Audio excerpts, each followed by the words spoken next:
Alors, j'avais fait une critique.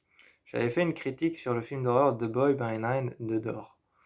The Boy Behind the Door, c'est un film d'horreur qui est sorti en 2020 et ça raconte le kidnapping de, Bobby, un jeune garçon et de son copain, de son ami, Kevin.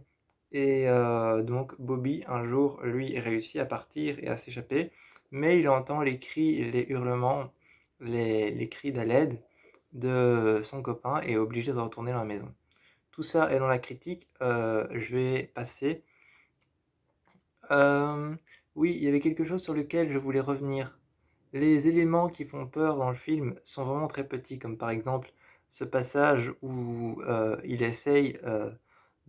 où Kevin essaye de sortir et il y a une petite cage carrée et une petite aération carrée et il met ses mains comme ça dans la grille et il essaye de retirer en mettant ses ongles contre la grille. Je sais que tout le monde va souffrir en entendant ça. Tout le monde va souffrir en entendant ça parce que tout le monde a déjà eu cette sensation dans sa vie. Et il essaye de tirer avec ses ongles et il y a son ongle qui se casse. Il y a l'ongle de son doigt. Il y a l'ongle de son doigt qui se pète sous la force et on voit vraiment son doigt. Son, on voit son ongle qui s'est pété et on voit le dessous de son doigt avec le sang, avec la chair. Et donc, les éléments dans ce film, les éléments qui font peur sont très petits, sont très minimes. Ils sont très minimes, ils sont très petits, on les voit pas beaucoup. Et donc je vous avais expliqué, hein, c'est une maison qui est truffée de pièges pour empêcher les enfants de sortir. Et, euh, et aussi c'est un film, et aussi c'est un film auquel les tueurs, les assassins ont beaucoup de prétextes et beaucoup d'excuses pour pouvoir les garder avec eux. Les assassins, les tueurs ont beaucoup de prétextes et d'excuses pour pouvoir garder les enfants avec eux. Je voulais revenir sur cette scène où à un moment, Bobby tue un des assassins. Et à un moment, il tue un des assassins et tu cette flaque de sang qui s'étale devant lui. La réaction, je pense que la réaction de Bobby dans ce film a été mise là uniquement pour faire peur et pour mettre de la tension dramatique et pour faire genre oh mon Dieu, ils vont arriver. Mais quand tu butes ton tueur, quand t'es dans un film d'horreur, imaginons t'es dans un film d'horreur, t'es poursuivi par un tueur en série. Imaginons en pensant comme Bobby, t'es dans un film d'horreur, t'es poursuivi par un tueur en série ou par un serial killer, c'est la même chose. Et tu n'as que quelques minutes devant toi pour te barrer de cette maison avant qu'il ne te tue. Tu viens de tuer le premier tueur en série, le premier serial killer que t'avais avec toi, et il y a son sang qui se répand dans toute la pièce. Oui, bon, logiquement, tu te dis, si je pars et si je marche dans le sang, le deuxième tueur en série va pouvoir suivre mes traces et suivre mes pas, ce qui est totalement logique. Bon, je sais pas, mais moi, j'aurais mis le cadavre sur la flaque de sang, j'aurais marché sur le cadavre, j'aurais été de l'autre côté et j'aurais couru.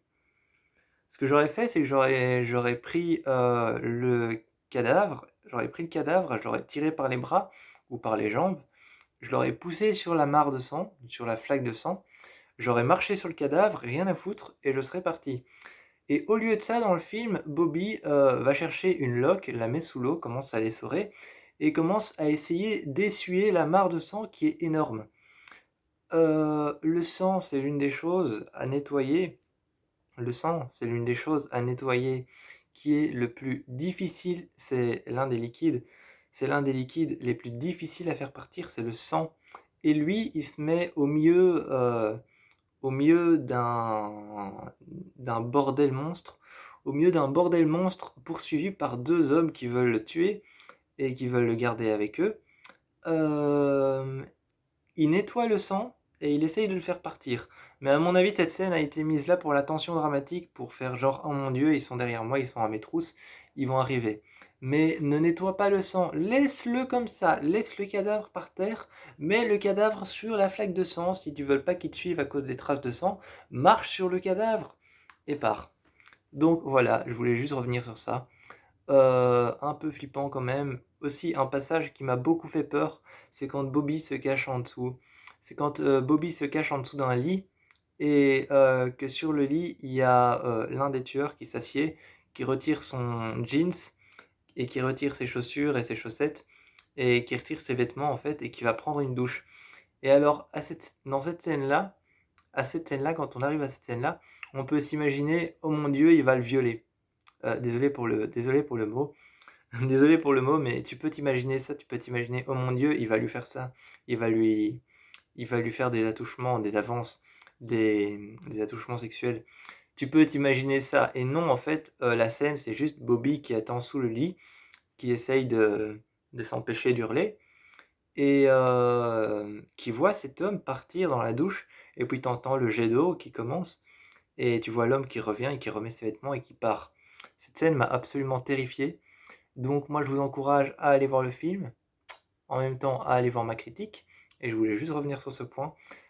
C'était la critique numéro 2 du film, The Boy by the Name of the Door. Je vous fais plein de bisous.